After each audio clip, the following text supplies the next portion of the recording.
Hi, everybody. Time now for the PIX Panel, and joining us this week, PIX 11 political reporter Ayana, and from City and State New York, Jeff Coltin. So good to see you both. So let's get started with this proposed plan for parking permits in New York City. Parking permits. First off, is it even feasible in a city like New York? Let's begin with you, Ayana. It certainly seems like it would be quite difficult, Dan. This is yet another proposal to get some funding into the MTA, which sorely needs the funding. So the way the state Senate has proposed this, the parking permits would actually be regulated by the city council, but we have no indication that the city council has any desire to take this on. There's no indication that regular New Yorkers would want to pony up as much as $30 per month just for a parking spot. So, of course, this is just one in a very long list of budget items that are being discussed. It's a long road till April 1st, so we'll have to see whether or not this actually comes to fruition. Yeah, we had a city council member on earlier on the PIX More News talking about this very issue, and I was asking her, is it even fair for some of the folks in the outer boroughs who then would pay for the parking permit to fund the MTA and then pay more money to get into the city if they were driving because of congestion pricing? You know, all of this money going to the MTA, does that make sense, Jeff?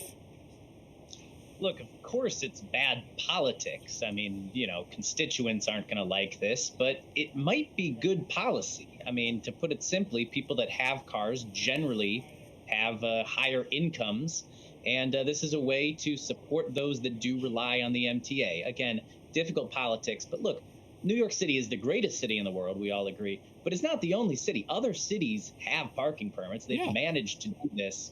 New York could probably find a way if there were an appetite. Right. I mean, like, look at right across the river, Hoboken and Jersey City. They have residential parking permits, and it seems to work for them no problem. I don't know if they just have as many people coming in to park on their streets and necessarily than those residents. But anyway, let's talk about, while we're talking about cars, congestion pricing, because the fight certainly continues. Republican Nicole Maliotakis, Democrat Josh Gottheimer at it again, fighting together, right? Bipartisanship, announcing this anti-congestion tax caucus.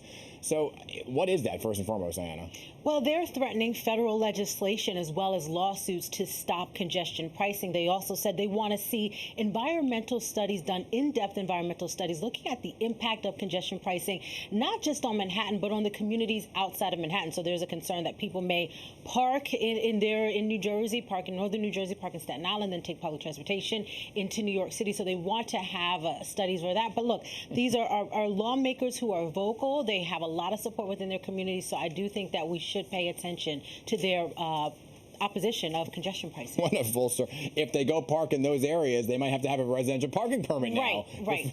So it's all one hot mess. Oh, yes, gosh. correct. So is there a really chance, Jeff, that this could even move forward, be stopped? Because, you know, there's back and forth of whether or not it's actually going to happen.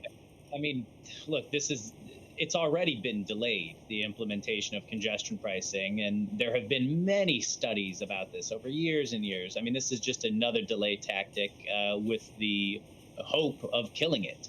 Now that Hochul was reelected to another 4-year term, I think that congestion pricing might actually happen, but we will see. This is another one that has a lot of bipartisan opposition. To be continued for sure. 30 seconds left, Ayana. Let me get you briefly on what First Deputy Mayor Sheena Wright said about the Rikers plan to close.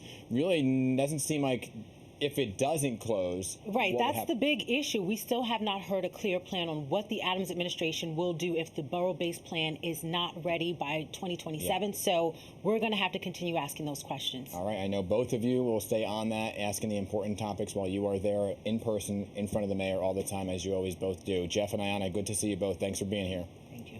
Thank you. We'll be right back.